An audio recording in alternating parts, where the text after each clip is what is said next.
یہ کہانی ایک ایسے شخص کی ہے جس کو حالات کی ستم ظریفی نے خلافت کے تخت و تاج سے ملک بدری پر مجبور کر دیا۔ یہ کہانی خلافت عثمانیہ کے آخری چشم و چراغ سلطان ارطغرل عثمان کی ہے، جن کو ترکی کی عوام اپنا آخری عثمانی سلطان مانتے تھے۔ آپ کی پیدائش 285 کمروں پر محیط ایک محل میں ہوئی، جبکہ زندگی کا بیشتر اور آخری حصہ نیو یارک کے ایک 2 کمروں کے فلیٹ میں گزرا۔ اس ویڈیو میں آپ سلطان ارطغرل عثمان کی زندگی میں پیش آنے والے اتار چڑھاؤ اور دلچسپ پہلوؤں کے بارے میں جانیں گے۔ اگر آپ نے ابھی تک ہمارا چینل سبسکرائب نہیں کیا تو فوراً سبسکرائب کریں اور بیل آئیکن کے بٹن کو دبائیں۔ سلطان ارطغرل عثمان کی پیدائش 18 اگست 1912 میں استنبول میں ہوئی۔ پیدائش کے وقت آپ کے دادا عبدالحمید دوم سلطنت عثمانیہ کے خلیفہ تھے۔ آپ نے اپنا بچپن شاہی محل میں گزارا۔ 1924 میں جب سلطنت عثمانیہ کی بساط لپیٹ دی گئی، اس وقت آپ کی عمر صرف 12 سال تھی۔ اس وقت آپ تک یہ اطلاع پہنچی کہ شاہی خاندان سے متعلق تمام افراد کو ملک بدر کر دیا گیا ہے اور محل خالی کرنے کے لیے صرف 1 دن کی مہلت دی گئی ہے۔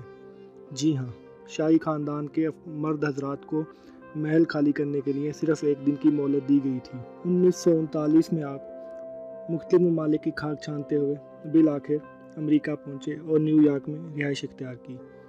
آپ نے اپنی زندگی میں 2 شادیاں کی، مگر اولاد سے محروم رہے۔ اب آتے ہیں سلطان ارطغرل عثمان کی زندگی کے منفرد پہلوؤں کی جانب۔ ان کی زندگی کا پہلا منفرد پہلو یہ ہے کہ وہ 59 سال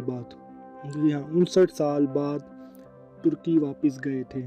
1939 میں ترکی سے نکالے جانے کے بعد 1939 کے بعد وہ 1992 میں ترکی کے دورے پر گئے تھے، جب اس وقت کے ترکی کے وزیر اعظم نے شاہی خاندان اور دوسرے افراد کو ترکی کے دورے کی دعوت دی تھی۔ جس شاہی محل میں آپ نے اپنا بچپن گزارا تھا، اسی محل کا دورہ کرنے کے لیے آپ کو ترکی کی حکومت سے اجازت لینی پڑی اور ایک ٹرپ کی شکل میں آپ کو محل کا دورہ کروایا گیا۔ جی ہاں، اپنے دادا اور پردادا کے بنائے ہوئے محل میں جانے کے لیے آپ کو ترکی کی حکومت سے باضابطہ اجازت لینی پڑی۔ ان کی زندگی کا سب سے منفرد پہلو یہ ہے کہ انہوں نے ساری زندگی بغیر پاسپورٹ کے سفر کیا، کیونکہ وہ اپنے آپ کو خلافت عثمانیہ کا شاہی فرد سمجھتے تھے۔ اسی بنا پر انہوں نے پاسپورٹ نہیں بنوایا، کیونکہ بین الاقوامی سفر کے لیے آپ کو پاسپورٹ چاہیے ہوتا ہے۔ تو اس پیچیدگی کو دور کرنے کے لیے ان کے وکیل نے ان کے لیے ایک سرٹیفکیٹ تیار کروا کر دیا، جس کے ذریعے وہ دنیا میں سفر کرتے تھے۔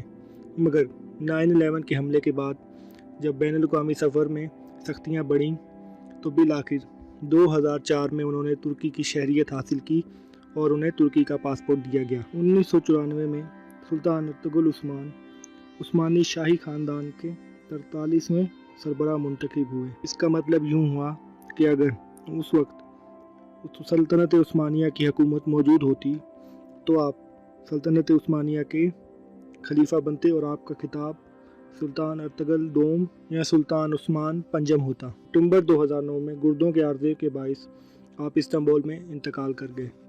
انتقال کے وقت آپ کی عمر 97 سال تھی، اور یوں خلافت عثمانیہ کا آخری چشم و چراغ اس دنیا سے رخصت ہو گیا اور عثمانی خاندان کا باب ہمیشہ کے لیے بند ہو گیا۔ یہ کہنا غلط نہ ہوگا کہ سلطان ارطغرل عثمان وہ شخصیت تھے جو خلیفہ بن سکتے تھے، مگر حالات کی ستم ظریفی کی وجہ سے انہیں محلوں سے ملک بدری اور مختلف ممالک کی خاک چھاننا پڑی۔ اگر آپ کو ہماری یہ ویڈیو پسند آئی ہے تو آپ ہماری دوسری ویڈیوز بھی دیکھ سکتے ہیں، جس میں ہم نے ارطغرل غازی ڈرامہ سیریز سے متعلق مختلف ویڈیوز اپلوڈ کی ہوئی ہیں۔